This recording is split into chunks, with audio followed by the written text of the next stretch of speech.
Hello, I'm Robert Killen, Director of the Lane Small Business Development Center, and this is a Lane Business Update for Friday, September 18th. First of all, thank goodness for the rain. In my entire lifetime living in Oregon, I don't think we've ever celebrated rain as much as we have over the last day and a half, at least here in Western Oregon.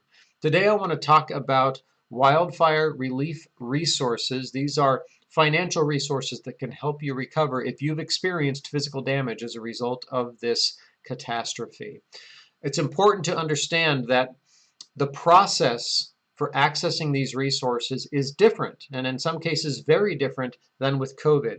COVID trained us a certain way, but the COVID process was created especially for that truly unique emergency, the COVID emergency that we're still dealing with.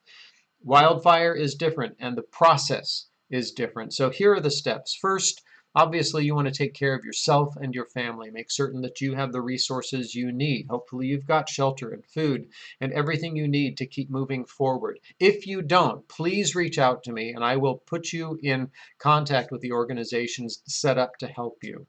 Once that is taken care of, once you feel secure, then you can start thinking about your property, your home, your business. And the first call to make when you get to that point is to your insurance agent. It's very likely the case that you have insurance coverage that you may not even know about. For example, if you're displaced from your home and you're spending money on things differently than you would have if you were still at home, those expenses may be covered by your insurance, but if you don't know that, you wouldn't know to keep records, to keep your receipts. So you want to make that call early on so that you know what is covered, what you can get support with, and what you need to do to ensure that that comes to you as it should.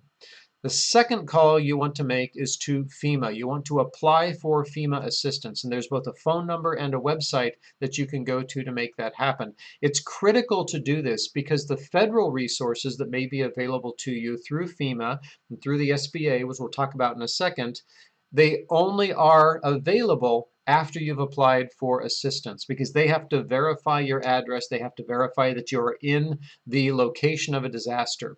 So that information will be included in the description above. I'll put a link to the FEMA application process so that you can do that.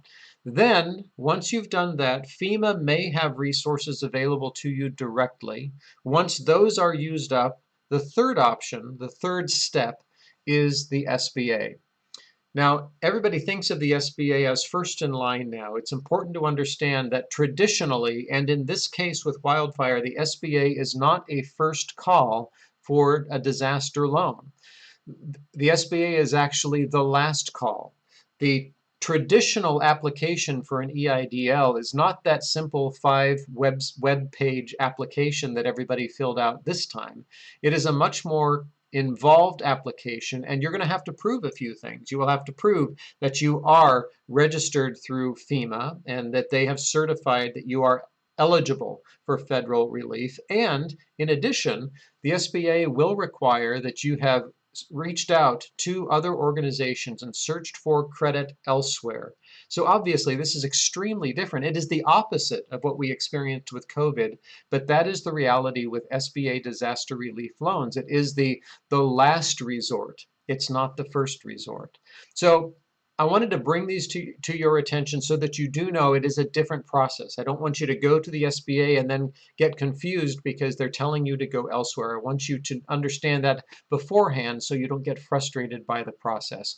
Again, if you have questions about any of this, do comment or reach out to me directly. I'm happy to engage in conversation. All the best to you, to your family. I do hope that you are all safe and secure and enjoying a little bit of rain. And until next time, cheers.